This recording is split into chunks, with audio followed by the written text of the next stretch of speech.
where the Honourable Prime Minister tells the Governor, "Chup raho." The Honourable Prime Minister has not come to the House day before yesterday. He has not come yesterday. He has not yet come today. वो थोड़ी ना बैठकर आपकी सुनेंगे, वो तो last दिन आएंगे और बस अब सबकी धज्जियां उड़ा के जाएंगे.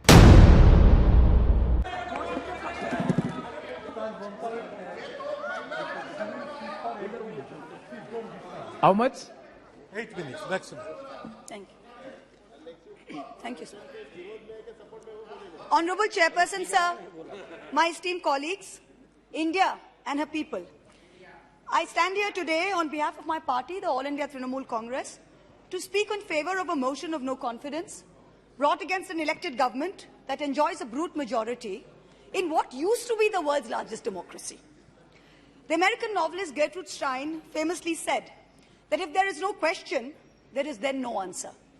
We are here to ask the questions in our Tum Abhi Chup Raho Republic, where the Honourable Prime Minister tells the Governor, "Chup raho," where we as elected MPs in this House are routinely told, "Chup raho." This motion is to break this omerta, this code of silence on Manipur, the most pressing issue of the day, where we are all supposed to raho chup. And now we are told that it is the BJP's master strategy that even with this motion, the Honourable Prime Minister has not come to the House day before yesterday. He has not come yesterday. He has not yet come today. वो थोड़ी ना बैठकर आपकी सुनेंगे, वो तो last दिन आएंगे और बस अब सबकी धज्जियां उड़ा के जाएंगे. Fine, we are waiting. No problem. I don't know what is more unfortunate that our Honourable Prime Minister refuses to come to this House, of which he is an elected member, to answer us on Manipur, or that he refuses to go to Manipur to reassure the vulnerable, petrified people that peace and reconciliation are his mission. Which is it, sir? This is not just a no confidence in government motion. This is a have confidence in India motion. Most no confidence motions are negative motions, moved with at least a moderate probability of bringing down the government of the day. We know that's not even a possibility. We don't have the numbers. We know that.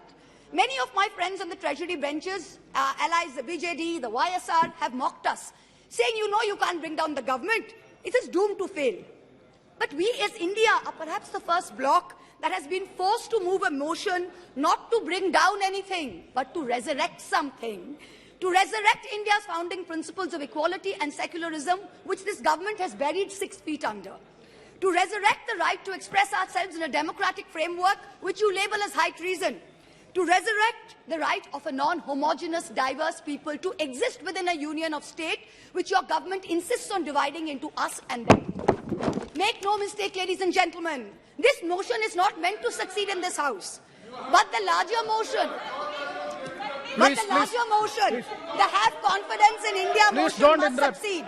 Please. Will, when the people of India have their say soon, and it's for this reason I stand before you today.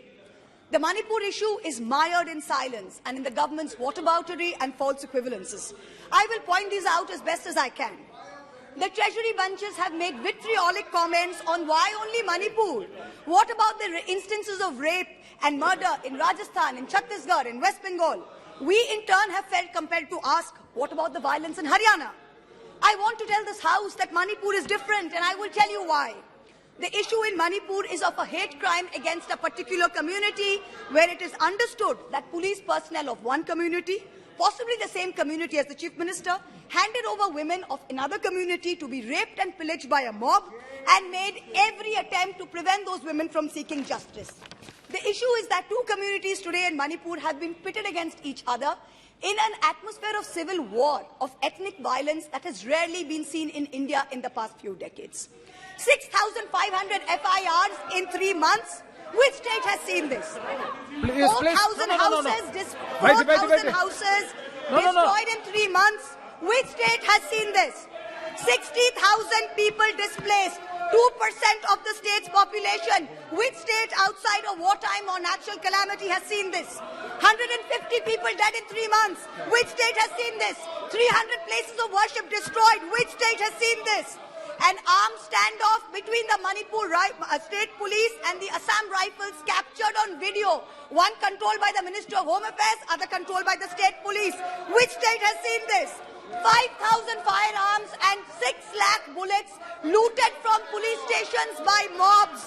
state has seen this? Please. Two ethnic groups armed to the teeth, a buffer zone between where hill cannot go to valley and valley cannot go to hill. Which state has seen this? The chief supporter supports one group, accuses the other of being drug runners. In truth, over 15,000 acres of poppy have increased in cultivation in the past 5 years.